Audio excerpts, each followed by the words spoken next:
Good morning students. हम शब्द के बारे में पढ़ रहे थे।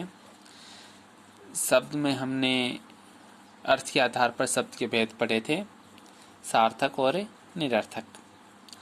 आज हम उत्पत्ति के आधार पर शब्द के भेद पढ़ेंगे। उत्पत्ति का अर्थ होता है उत्पन्न होना, यानी शब्द उत्पन्न हुए, कैसे हुए, ये हम उनके भेद के माध्यम से जानेंगे।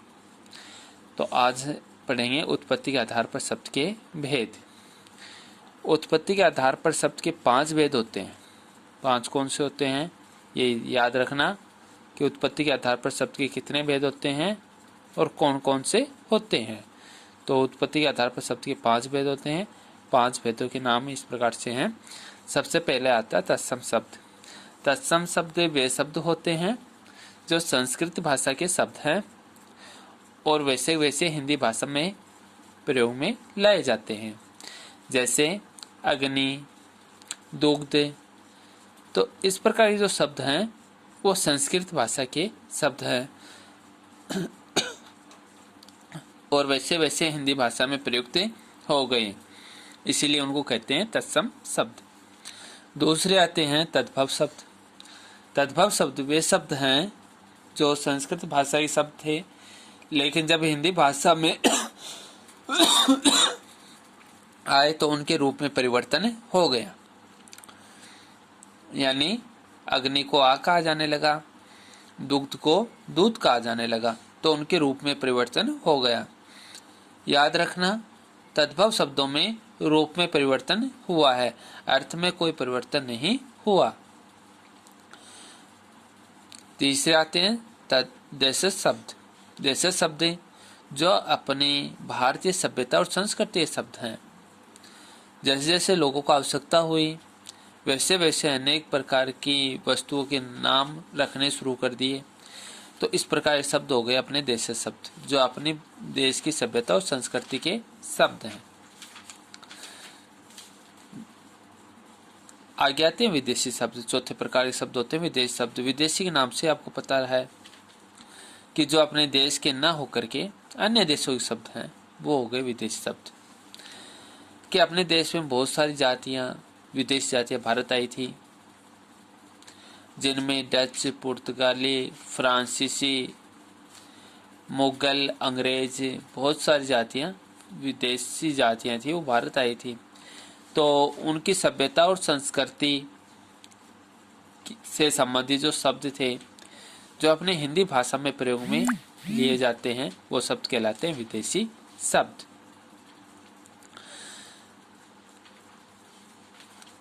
आगे आते हैं संकर शब्द। संकर शब्द कौन शब्द होते हैं, वो 2 भाषाओं से मिलकर जो एक शब्द बनता है उसे संकर शब्द कहते हैं।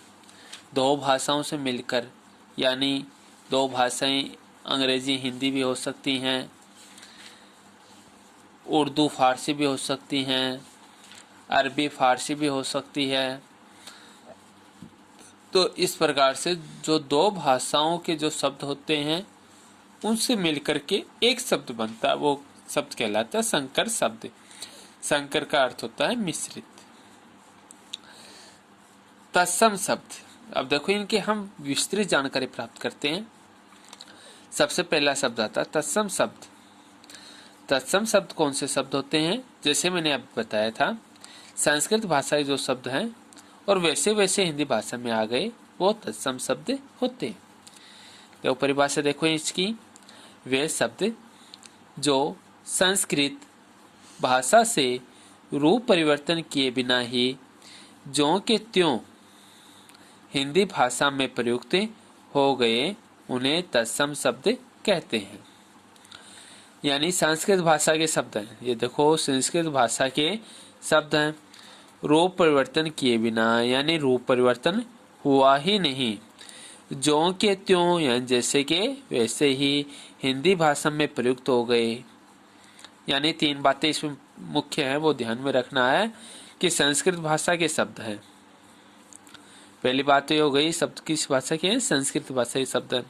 दूसरी बात, रूप परिवर्तन नहीं हुआ, रूप परिवर्तन नहीं हुआ। और तीसरी बात, ज्यों के त्यों हिंदी भाषा में प्रयुक्त हो गए। तो संस्कृत भाषा के शब्द रूप परिवर्तन किए बिना ज्यों के त्यों हिंदी भाषा में प्रयुक्त हो गए, उन्हें तत्सम शब्द कहते हैं।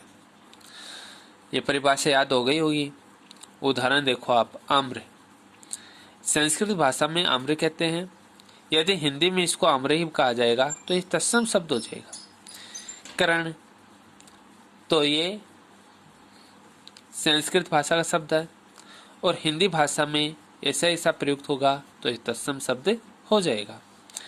दुग्ध संस्कृत भाषा का शब्द है और ऐसा का ऐसा ही हिंदी भाषा में प्रयुक्त होता है तो वो तत्सम शब्द हो जाएगा। अग्नि, उष्ट्र, ये भी संस्कृत भाषा के शब्द हैं और ऐसे के ऐसे ही हिंदी भाषा में प्रयुक्त हो गए तो ये तत्सम शब्द होंगे। तो अब तो समझ गए होंगे कि संस्कृत भाषा के जो शब्द हैं और रूप परिवर्तन किए बिना ही जो कि तो हिंदी भाषा में प्रयुक्त हो गए उन्हें तत्सम शब्द कहते हैं। दूसरा आता है अपना तद्भव शब्द। तद्भव शब्द कौन से होंगे? वे शब्द जो संस्कृत भाषा से हिंदी भाषा में आने पर उनके रूप में परिवर्तन हो गया, उन्हें तद्भव शब्द कहते हैं। अब देखो इसकी परिभाषा ध्यानपूर्वक कि शब्द कौन सी भाषा के थे? संस्कृत भाषा के थे। कौन सी भाषा में आ गए? हिंदी भाषा में आ गए। संस्कृत भाषा से हिंदी भाषा में आए तो क्या हुआ? उनके रूप में परिवर्तन हो गया। ठीक है, शब्द हैं वो संस्कृत भाषा के थे, हिंदी भाषा में आ गए और हिंदी भाषा में आने पर उनके रूप में परिवर्तन हो गया, उन्हें तद्भव शब्द कहते हैं। याद हो गई होगी परिभाषा। अब देखो, आम्र है, ये संस्कृत भाषा का शब्द है, लेकिन जब हिंदी भाषा में प्रयुक्त हुआ उसके रूप में परिवर्तन हो गया तो आम कहा जाने लगा। करण को कान कहा जाने लगा, दुग्ध को दूध कहा जाने लगा, अग्नि को आग कहा जाने लगा, उष्ट्र को ऊंट कहा जाने लगा।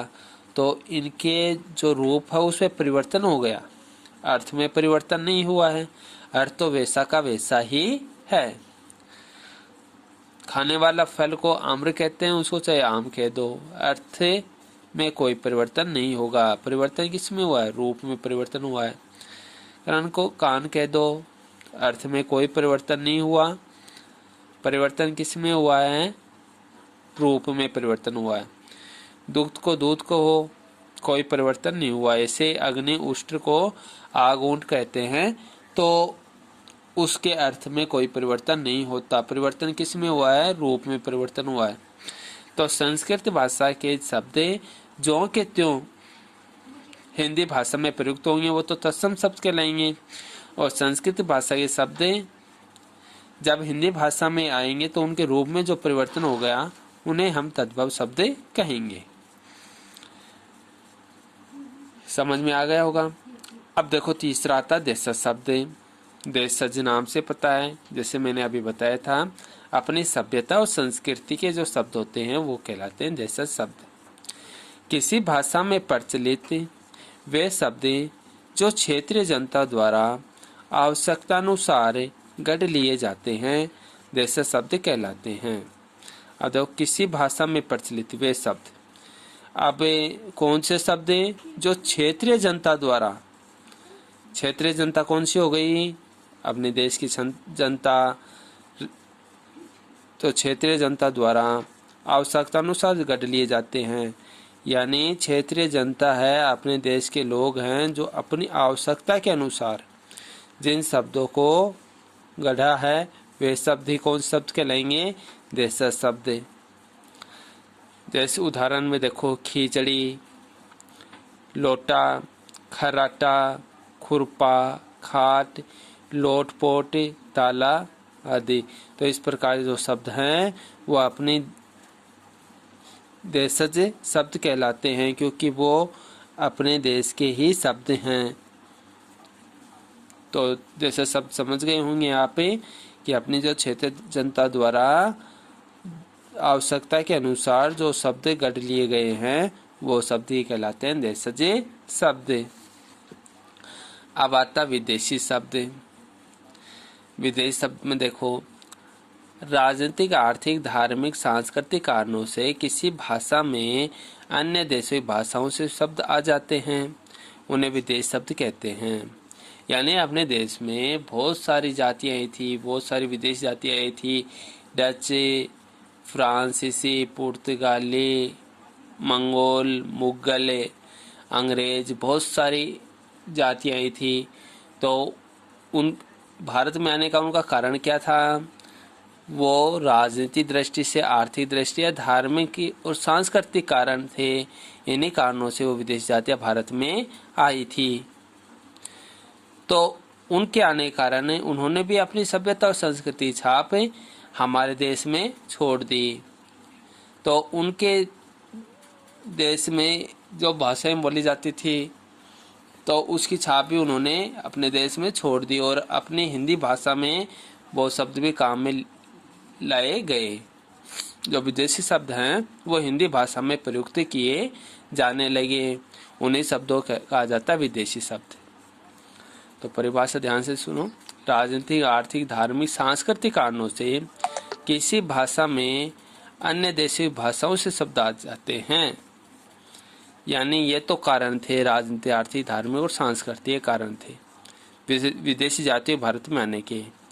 तो किसी भाषा में अन्य देशी भाषाओं से शब्द आ जाते हैं, यानी अपनी हिंदी भाषा में भी विदेशी भाषा यानी अन्य देशों की भाषाओं के शब्द आ गए और उन्हीं शब्दों को क्या कहा जाने लगा? विदेशी शब्द। जैसे अंग्रेजी भाषा के शब्द देखो, हम आम बोलचाल में इन शब्दों का प्रयोग करते हैं, जैसे X-ray, class, clerk, collector, engineer, court, case, cheque, doctor. हमें इनका प्रयोग करते हैं। तो ये जो शब्द लिखे हुए हैं अंग्रेजी भाषा के शब्द हैं। अब तो अरबी भाषा के शब्द कौन से हैं? अजीब, अदालत, आज़ाद, आदमी, औलाद, कानून, इस्तीफा, किस्मत, जलसा, तारीख। तो ये शब्द हैं अरबी भाषा के शब्द हैं जो विदेशी शब्द हुए। फारसी भाषा के शब्द देखो, अखबार, आराम, आवारा, जमीन, मजदूर आदि। तो ये भी विदेशी भाषा के शब्द हैं जो फारसी भाषा के हैं। पुर्तगाली भाषा के शब्द आलपिन, गमला, कमीज, गोदाम, प्याला, साबुन आदि। तो ये भी विदेशी भाषा के शब्द हैं जो पुर्तगाली भाषा के शब्द हैं। अब सबसे अंत में आता है तुर्की भाषा के शब्द। तुर्की भाषा में कलंगी, खंजर, चोगा, तमगा, बेगम, मुगल, लाश, ये शब्द हैं विदेशी भाषा के शब्द हैं जो तुर्की भाषा के हैं। तो जो अपनी भाषा के शब्द न होकर के विदेशी भाषा के शब्द हैं वो कहलाते हैं विदेशी शब्द। अब सबसे अंत में आता है संकर शब्द। संकर शब्द किसे कहते हैं? इसकी परिभाषा ध्यानपूर्वक देखो। हिंदी में वे शब्द जो दो अलग अलग भाषाओं के शब्दों को मिलाकर बना लिए गए हैं उन्हें संकर शब्द कहते हैं। तो ध्यानपूर्वक देखो इसको। वे शब्द कौन शब्द है? जो दो अलग अलग भाषाओं के, जो अलग अलग भाषाओं की बात कर रखी है। अलग अलग भाषा मतलब जो अलग अलग हो सकती है, दो भाषाएं हो सकती हैं, तो दो भाषाओं के शब्दों को मिलाकर बना लिए गए हैं। यानी दो अलग अलग भाषाएं हो गई और उन्हीं भाषाओं के जो शब्द चुन लिए गए हैं उन शब्दों को मिलाकर के एक शब्द बना दिया गया है, उन्हें कहते हैं संकर शब्द। इसको देखो उदाहरण के माध्यम से समझते हैं। जैसे टिकट घर, नाम आ गया टिकट घर, नाम बोल लेते हैं। तो ये दो भाषाएं कौन सी है? टिकट, टिकट हो गया अंग्रेजी भाषा का शब्द और घर हो गया हिंदी भाषा का शब्द। तो दो भाषाओं के शब्दों से मिलकर के एक शब्द बन गया। बेकायदा, बे हो गया फारसी भाषा का शब्द, कायदा हो गया अरबी भाषा का शब्द। दो भाषाओं के शब्द मिलकर के एक शब्द बन गया। ऐसे रेलगाड़ी, रेलगाड़ी एक शब्द बना है लेकिन ये दो शब्दों के योग से मिलकर बना है। एक तो रेल, रेल अंग्रेजी भाषा का शब्द है और गाड़ी है ये हिंदी भाषा का शब्द है। तो दो भाषाओं के शब्द मिलकर के एक शब्द बना है। ऐसे ही जांच करता, जांच फारसी भाषा का शब्द है, करता हिंदी भाषा का शब्द है। तो दो भाषाओं के शब्द मिलने से एक शब्द बना है। तो जब दो भाषाओं के शब्द मिलकर के एक शब्द बनाते हैं, उसी शब्द को कहते हैं संकर शब्द। आपके अब समझ में आ गया होगा कि आज हमने उत्पत्ति के आधार पर शब्द के भेद पढ़े थे, जिसमें तत्सम, तद्भव, देशज, विदेशी और संकर शब्द पढ़े हैं। तो आपको इसे ध्यानपूर्वक समझना है और याद भी करना है।